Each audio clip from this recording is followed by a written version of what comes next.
Ready, set, go. United Supermarkets Game Time starts now.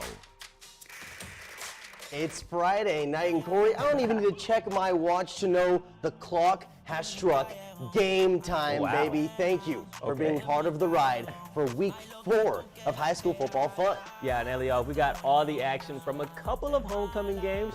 Shout out to all the kings and queens out there, all right? Plus, we got some 6A scrimmages, highlights, and more in store. Absolutely, but y'all already know where we're starting. Yes, sir. You know the vibes. Game of the week, baby.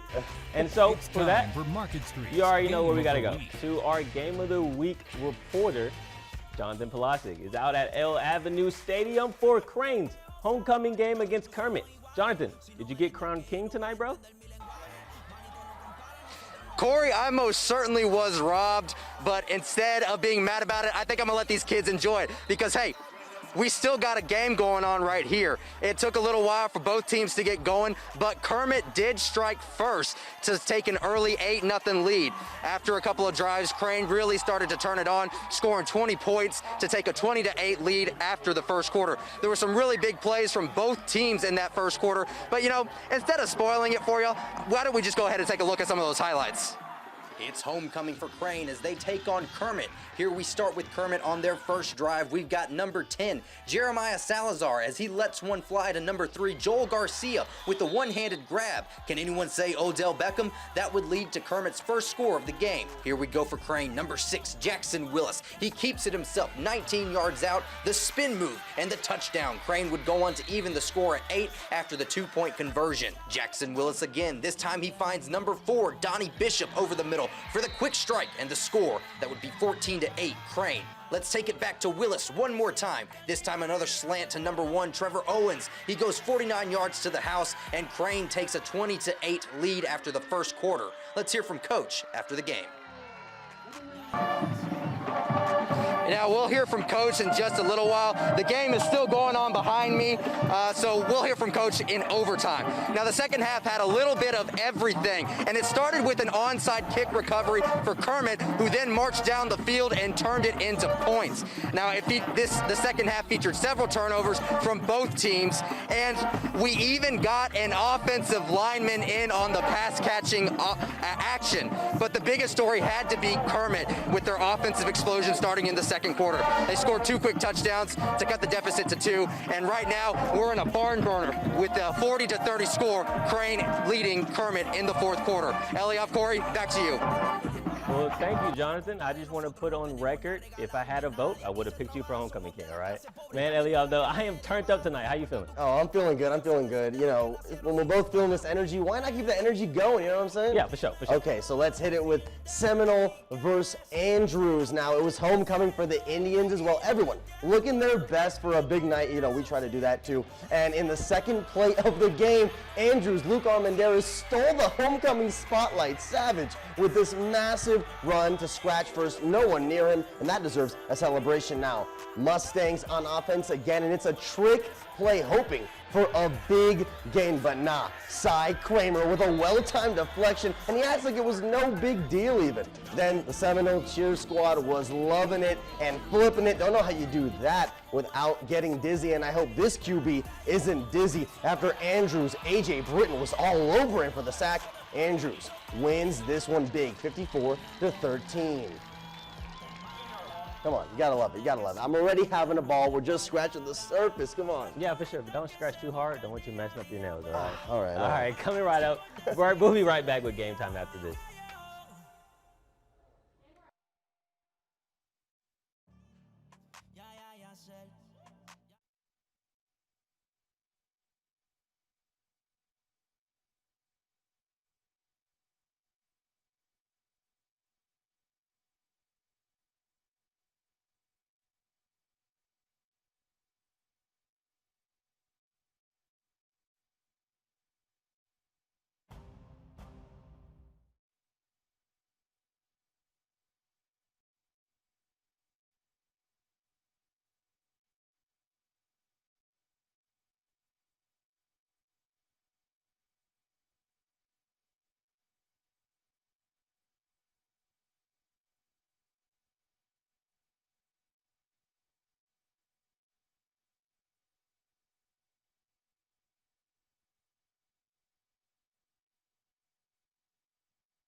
Welcome back to Game Time. And Corey, this matchup, it's really a toss-up on paper. Yeah, that's for sure, Ellie. Fort Stockton visited Monahans, and both of them were actually coming off losses last week. Okay. So let's go into the highlight. And tonight, well, guess what?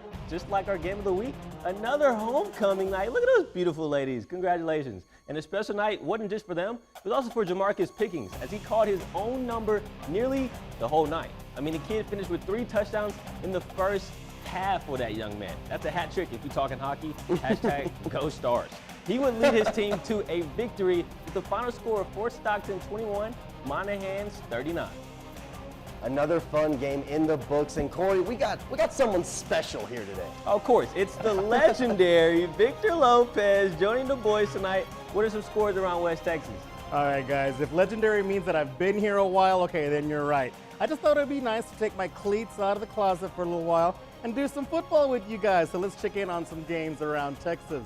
Starting off with the Big Springs and Brownfield right now, 20-17 the final there. Then moving on to Wink and El Dorado, 53-40 in the fourth quarter. That one's going to be coming to the end here in a little bit. Buena Vista, Sierra Blanca in 6-man action, 46-42 the final there. Grand Falls Royalty in Irion County. Oh, that was a barn burner there. I mean, not even close. Grand Falls falls down 60-52 for a final score. And then we have Balmorhea Marfa 52-0, and that was a skunker. Cahoma, Colorado 34-0 is the final there. And that's all we got for this time, but we've got some more scores coming up for you later on in Game Time, guys. Thank you, Victor. And sweet tie there. I noticed it. A little yellow, a little black. Yeah, he sounds like a natural, though, man. Oh, yeah, it's like he's been doing this for a while. You should keep him around, man. Okay. You are one of the boys. Look, he's blushing. Look Yeah, at that. I know. Look at that. He's adorable. You guys can't see him. All right. Well, that's all we got. Come in after this, some more highlights just for you.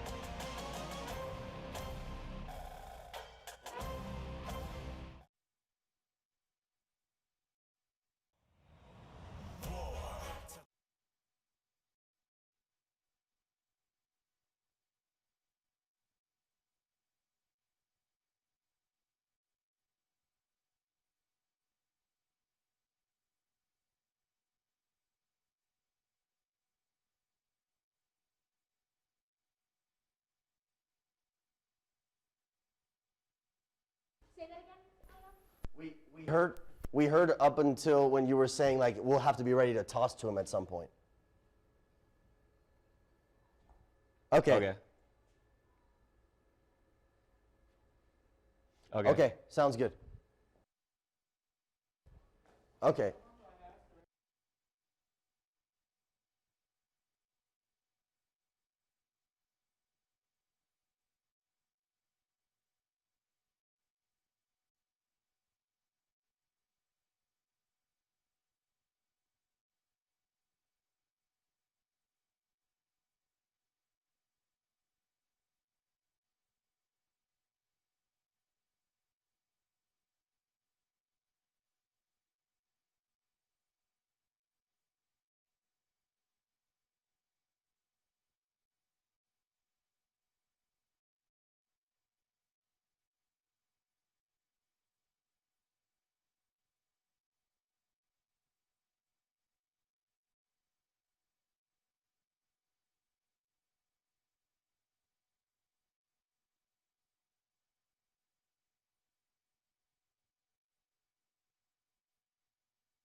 Thank you for sticking with us, friends. Now, I hope you packed your lunch, Corey, because we're taking the 3-hour drive to Eden, Texas. Yeah, I got a hot pot, get ready. Okay, thank you. We need a microwave now. Now, that's where Eden High hosted Garden City, Hunter Rogers, and the Eden Bulldogs, visiting the Garden City Bearcats. Hunter Rogers throwing a quick pass to Dylan Odom for a Bulldog touchdown, making it 6-0 Eden in the first quarter. That was a nice little move right there. Now, saucy. yeah, Garden City ball now when Logan Seidenberger throws a touchdown pass to Mason Walker, making it 6-6. Garden City tied it up. Now, turnover on downs. Garden City ball when Seidenberger hands off to Sebastian Balcazar. And check out this scrambling run all the way in for a Garden City touchdown. And Garden City would run away, dropping almost an 80-piece. Wow. What? Is that basketball? Are we watching basketball? Yes. Next, we'll go to Sul Ross's Jackson Field, where Sonora played Alpine. Beautiful shot there by our guy Marcos. First quarter, Alpine leads 7-0. Jaden Kanaba coughs up the football, and Sonora pounces on it like a praying lion. All right, second quarter now. Sonora with the ball, trying to convert a 3rd and long, but the Bucks defense stops them right at the line of scrimmage. Now Alpine gets the ball back, 3rd and long, and the Bucks, well, they're going to be able to connect to extend their drive. But guess what, folks? There wasn't much scoring here, all right? Alpine wins this one 7-0. And it's scrimmage week for 6A with their season kicking off next week. And OHS had a tough matchup with Amarillo Tascosa. You see right here, one of the first plays of the game, a long touchdown for Tascosa. And you know what? We were speaking with Servance earlier this week, and for him, this season is all about adapting and overcoming for obvious reasons, but also this team in general. Now, you see another big play from Tascosa, and the most important thing with these scrimmages, Corey, is just learning. Oh, it's for feeling sure. it out. For sure. You know, You it's just got the to first figure out how time the offense is going. Exactly. It's the first time these guys touch game field in how long, you know? So anyway, no scores kept for scrimmages. And yesterday now, Lubbock Monterey faced Midland Lee in the scrimmage, and Eliavin may have just been a scrimmage, but the stands were still packed like it was opening night, trying their best to social distance, of course. Now, Mikey Serrano only played a couple of drives, so it was mainly the Shamar Davis show. And honestly, I'm glad I bought tickets. He connected with Christian Romero for his first score of the game. Then the basketball star showed why he's also a baller on the field, escaping pressure and then lobbing one up to a wide open Juan Rivas. And then to top it all off, well, on this play, he's going to tell McKylan Young, psych, bro, you're not getting the ball. I'm going to just take it in myself. Finishing the day with a trio of TDs. And since it's just a scrimmage, like you mentioned, they don't keep score, but telling from this highlight, I'm sure you know who won. No spoilers, Corey. Of course. No spoilers. It's always great to see, 6A ball now next week, baby. Oh, it's getting going, Yeah. baby. It's getting going. And right now, they officially start. But we're going to start sending it to our sports boy, Victor. Sports boy. He's back in the building, of course, and into the world of social media. What's going on? You know, I kind of like the sound of that sports boy because it makes me feel a whole lot younger. Well, we're not even going to go there. But of course, you know that all the action is on the field for games. But you got to have the sights and sounds coming from the sidelines and from the stands. And you got to start every game with the run-through sign. This was the beginning of the game. Homecoming, Seminole versus Andrews. And of course, you've already seen highlights for that. But what else is going on over there? And oh my God, look, that's from our Game of the Week boy, Jonathan himself. That's off the sideline there in Crane for yet another homecoming. Or was that Game of the Week? Who can keep track with all of these? But Both that's folks. what the sideline looked like in El Ave Stadium. And then, of course, wait a minute, what are you guys doing there? Man, y'all just love showing y'all those just beautiful sneak up faces. in there anytime you want to, don't you? Okay, but that's all right. And then this is from Bridget Esquivel. Her player Spencer is on the JV purple team. That's a shot from the stands. A very proud mama there. And then, of course, we got the cheerleaders for Wink Wildcats. They were playing El Dorado, and this was taken with 6 minutes and 41 seconds left in the first quarter. So they're doing a good job there. And oh my God, you guys are just y'all are everywhere. Okay, I we can't didn't do believe it. this. But We hey, didn't do this. y'all made me a sports boy, so I'm gonna leave that up for a while. So come back to little. They are so cute. Hey. You know those guys that are so cute. Shout out to Mama Esquivel sending Yeah, in yeah, a facts. picture. That's what we love to see. I'm proud of you, Mama. Yeah, proud of you. And this next part of the show is probably where we get the loudest, even though we're pretty loud anyway. I don't know about that one, all right? We get pretty lit at the beginning of the show, but you know what it is. It's top plays time, baby. You don't want to miss it.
Welcome back to Game Time, and we have a little treat for them, Corey. Yeah, just a little You bit. don't have to wait for overtime to see the coaches interview now. We got Jonathan Polasic live at LAV Stadium. Jonathan, what's going on? What's up, Jay?